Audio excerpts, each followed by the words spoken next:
Welcome back, everyone. So, I did exactly what everyone else is probably doing on the internet right now, and I bought stuff on Amazon because I can't do anything else. So, let's do some stuff to the MR2.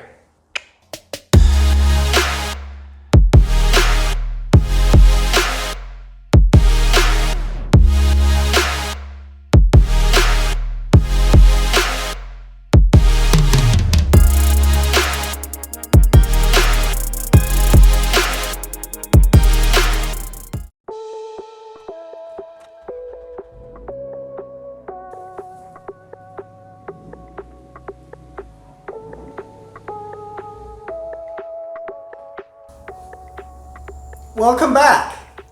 So today we're going to be taking and doing a set of door speakers in the MR2. These are, let me turn the box around for you.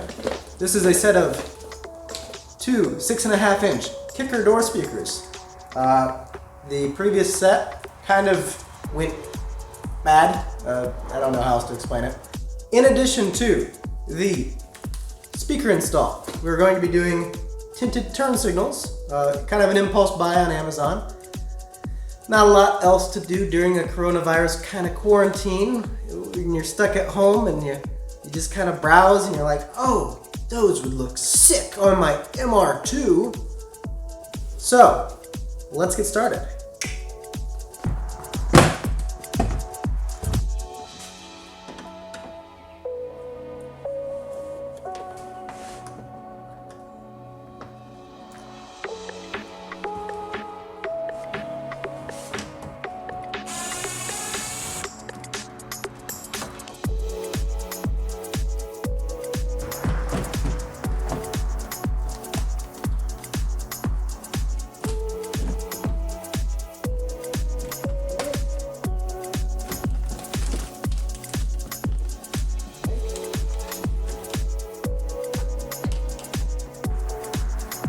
Okay, so I was fully prepared to take a self-tapping screw and put this thing in however I could fit it in.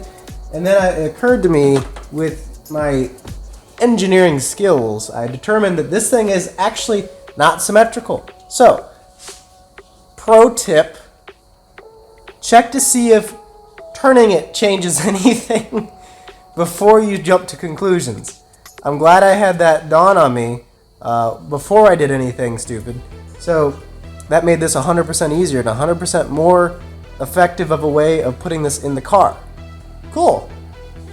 So here is the kicker speaker. Comes with its own hardware.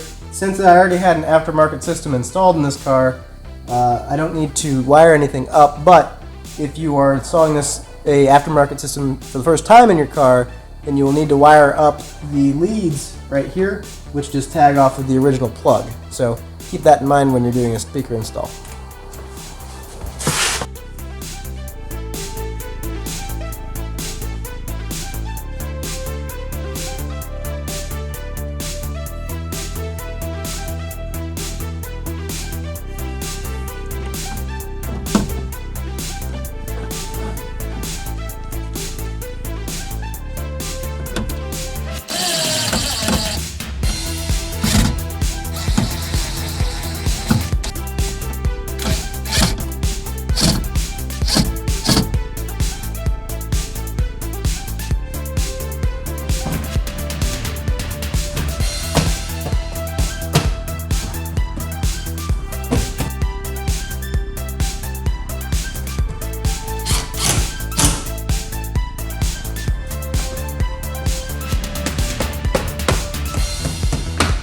So I'm just going to walk you through what it takes to take a door off on an MR2 Spyder. So first we start over here with the small cap that pops off with a screwdriver or a correct tool for this kind of stuff to not scar up the door. Then we move over to here, which is another one of those kind of pop tab sort of designs where you pop it off and then there's a screw behind it. Then we move over to here, which this entire piece here pops off, and you find one screw right here. And then all the way back to here, where you have another screw behind this, and then there's also a little procedure that I'll show you when I get to it on how to take the bezel out. I skipped it on the driver's side, so my apologies. I accidentally pulled the whole thing out. I don't know why I did that. But anyways.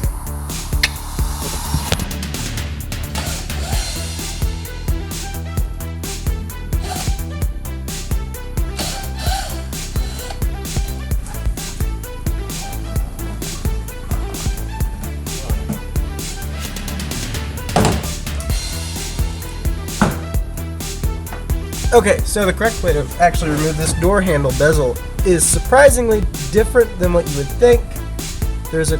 First you take out that screw in the middle, and then open the door, pop it over the top,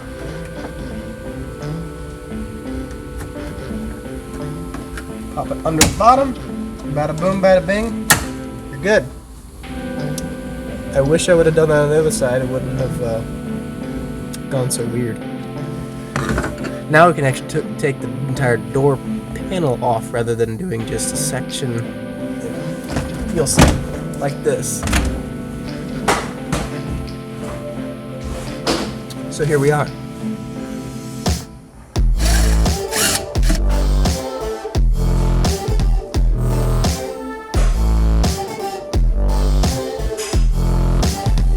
That's where my issue is.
So, we just finished the radio, the speaker install and the fogged out running lights, because they're not actually turn signals, I don't think.